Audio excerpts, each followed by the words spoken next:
नमस्कार दोस्तों आप सभी का हमारे चैनल में बहुत बहुत स्वागत है। जैसा कि दोस्तों हम लोग पढ़ रहे हैं कक्षा 12 की केमिस्ट्री और उसमें पढ़ रहे हैं यूनिट नंबर 2 या चैप्टर नंबर 2 जिसका नाम है विलयन यानी कि सॉल्यूशंस। दोस्तों इसमें की सबसे इंपॉर्टेंट टॉपिक चल रही है। देखिए हमारी टॉपिक क्या होगी दोस्तों आज की, विलयन के अनुसंग गुणधर्म। और इसमें बता दें कि हमारी आज के पहले वाली वीडियो में क्वथनांक उन्नयन हो चुका है, हिमांक का अनुमान हो चुका है और इसको हम लोग बहुत ही अच्छे तरीके से समझने की कोशिश किए हैं। और दोस्तों बता दें कि इसमें आज की तीसरी टॉपिक होगी वाष्प दाब में आपेक्षिक अनुमान। लेकिन दोस्तों आपसे बता दें कि इस पर एक क्वेश्चन जरूर पूछा जाता है ऑप्शनल इस लेसन से। पूछा जाता है कि निम्नलिखित में से कौन विलयन का अनुसंग गुणधर्म है या कौन नहीं है। तो ध्यान रखिएगा ये जैसे जैसे लिखे हैं ना वही विलयन के अनुसंग गुणधर्म है, बाकी कोई भी विलयन का अनुसंग गुणधर्म नहीं होता है। याद रखिएगा अगर आपसे पूछा जाए श्यानता विलयन का अनुसंग गुणधर्म है, नहीं, ठीक है। देखिए पृष्ठ तनाव अगर पूछा जाए, पृष्ठ तनाव यह विलयन का अनुसंग गुणधर्म है, ये भी नहीं है। अगर कहा जाए क्वथनांक विलयन का अनुसंग गुणधर्म है, ये भी नहीं है दोस्तों। क्वथनांक नहीं होता है, क्वथनांक उन्नयन होता है। अगर पूछा जाए हिमांक विलयन का अनुसंग गुणधर्म है तो बोलेंगे नहीं, हिमांक नहीं होता है। विलयन का अनुसंग गुणधर्म क्या होता है, हिमांक अवनमन होता है। देखिए अगर आपसे कहा जाए क्या वाष्प दाब में अवनमन, वाष्प दाब में अवनमन विलयन का अनुसंग गुणधर्म है, नहीं, वाष्प दाब में अवनमन नहीं होता है। वाष्प दाब में आपेक्षिक अवनमन होता है और यही विलयन का अनुसंग गुणधर्म होता है। अगर इस नाम में किसी प्रकार का चेंजेस किया जाए तो वह विलयन का अनुसंग गुणधर्म नहीं होता है।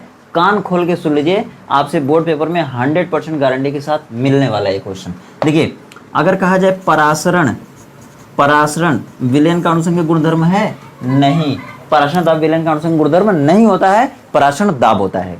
ठीक है, तो आइए इन सभी चीजों को खत्म करते हुए आगे बढ़ते हैं हम लोग और आज के अनुसंग गुणधर्म को शुरू करते हैं जिसका नाम है वाष्प दाब में आपेक्षिक अवनमन, relative lowering in vapour pressure.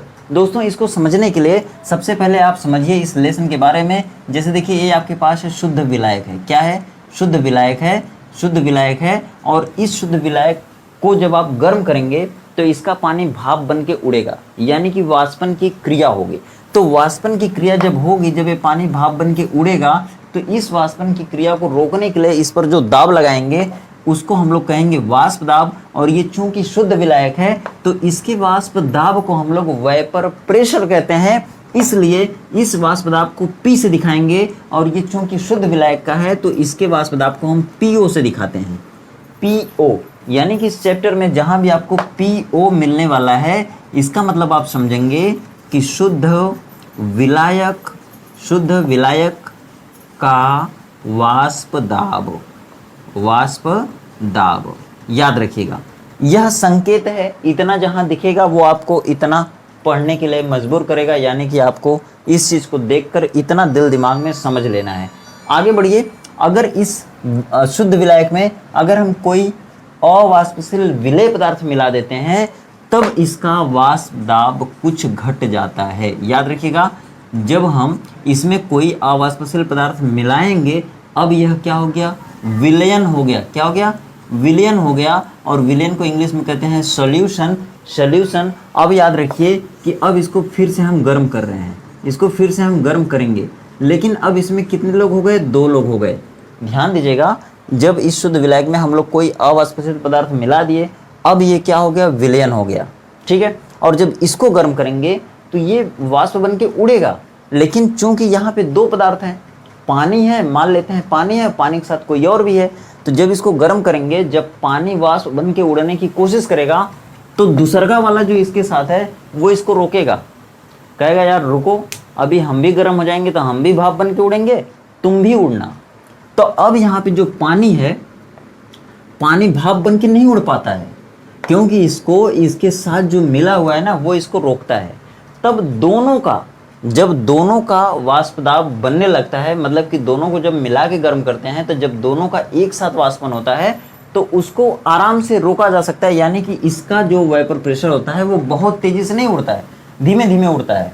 जब धीमे धीमे उड़ेगा तो इसको कम दाब लगाकर आप रोक सकते हैं, यानी इसका वाष्प दाब कम होगा। जब इसका वाष्प दाब कम होगा तो इसके वाष्प दाब को हम लोग PS कर लेते हैं। क्या कर लेते हैं दोस्तों, PS। ठीक है। अब देखिए यह शुद्ध विलायक का वाष्प दाब और ये विलयन का वाष्प दाब, इन दोनों के वाष्प दाब में जो डिफरेंस होगा उसी को हम लोग कहते हैं वाष्प दाब में अवनमन कहते हैं। तो अगर आपसे पूछा जाए कि ये पीएस क्या है, तो आप बोलेंगे विलयन का वाष्प दाब, विलयन का वाष्प दाब है। अब ध्यान दीजिएगा जरा कि अब इसमें अवनमन कितना है, तो लिखना पड़ेगा आपको वाष्प दाब में अवनमन। अवनमन का मतलब क्या होता है, कमी। अवनमन मतलब कमी, याद रखिए कमी कितना हुई।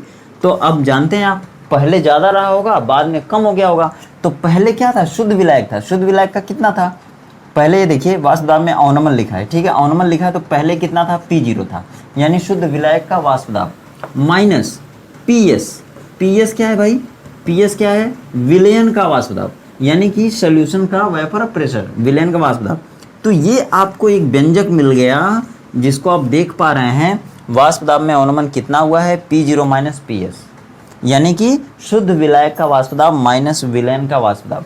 अगर आपको यही कहा जाए कि वाष्प दाब में आपेक्षिक अवनमन कितना हुआ है, आपेक्षिक, यानी कि वाष्प दाब में आपेक्षिक अवनमन कितना हुआ, तब आपको यहाँ पे थोड़ा सा बवाल का सामना करना पड़ेगा। आपेक्षिक जब दे देगा तो आपको ये दिखाना है कि कमी कितना हुआ है और पहले कितना था। मतलब इसको आप समझिए कि जब शुद्ध विलायक था तब उसका वाष्प दाब कितना था, उसको यहाँ रखना है, और जब उस शुद्ध विलायक में कोई अवाष्पशील विलय पदार्थ मिला दिया गया तो उसमें कमी कितना हुआ। कमी मतलब अवनमन मतलब इतना ऊपर हो जाएगा बटे पहले कितना था, पहले इतना था P0, वो नीचे हो जाएगा, तब हम उस एक्सप्रेशन को क्या कहेंगे, वाष्प दाब में आपेक्षिक अवनमन। यानी कमी कितनी हुई थी, P0 माइनस PS, और पहले कितना था, P0 था। ये आपका हो गया पूरा एक्सप्रेशन, और इस एक्सप्रेशन को ही आप क्या कहेंगे, वाष्प दाब में आपेक्षिक अवनमन। और इसको थोड़ा सा हटा देंगे यहाँ से, मतलब ये व्यवहार में समझने के लिए हम यहाँ पे लिख दिए हैं, ठीक है। अब देखिए यहाँ पर एक नियम पैदा होगा, राउल्ट का नियम, जो कि आपसे बार बार पूछा जाता है कि राउल्ट का नियम क्या होता है। तो एक ही सेंटेंस में आप उसको याद कर सकते हैं, बहुत ही सिंपल है। देखिए पहले तो समझ लेते हैं वो नियम कौन सा है। तो राउल्ट का नियम बार बार पूछा जाता है, देखिए RAOLTS, राउल्ट्स लॉ, राहुल का नियम भी कह सकते हैं आप ऐसे भोजपुरी में, लेकिन कोई दिक्कत नहीं है, राउल्ट का नियम पढ़िए, कोई दिक्कत नहीं है। राउल्ट वो क्या बताए थे मालूम है, राउल्ट ने क्या बताया था कि भाई देखिए जब ये शुद्ध विलायक था तो इसमें आप क्या मिलाए हैं, कोई भी अवाष्पशील विलय पदार्थ मिलाए हैं, ठीक है। तो इसमें जो भी वाष्प दाब में आपेक्षिक अवनमन होगा वो इसमें जो मिलाए हैं ना, जो विलय पदार्थ मिला है ना, उसके मोल प्रभाज के बराबर होगा।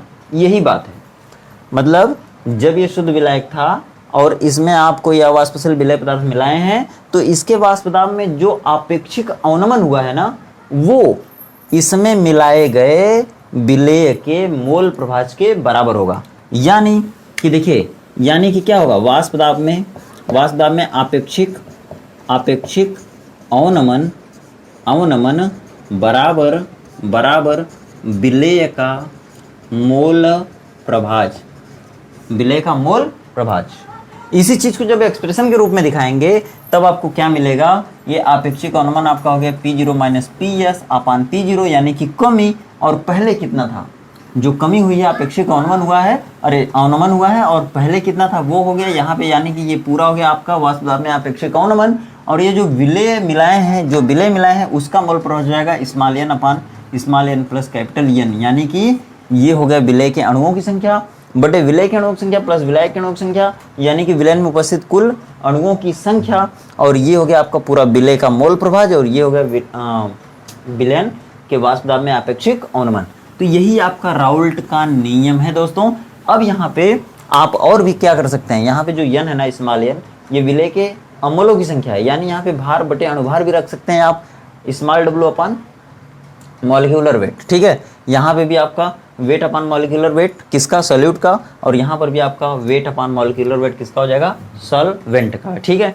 तो दोस्तों आशा करते हैं आपको राउल्ट का नियम अच्छे समझ में आ गया, लेकिन कुछ कंडीशन है जब राउल्ट का नियम लगता है और कुछ कंडीशन से जब राउल्ट का नियम नहीं लगता है। तो राउल्ट के नियम की सीमाएं क्या है, ये भी क्वेश्चन आपसे करके पूछ लिया जाता है, राउल्ट के नियम की मुख्य सीमाएं क्या हैं, ध्यान से सुनिए।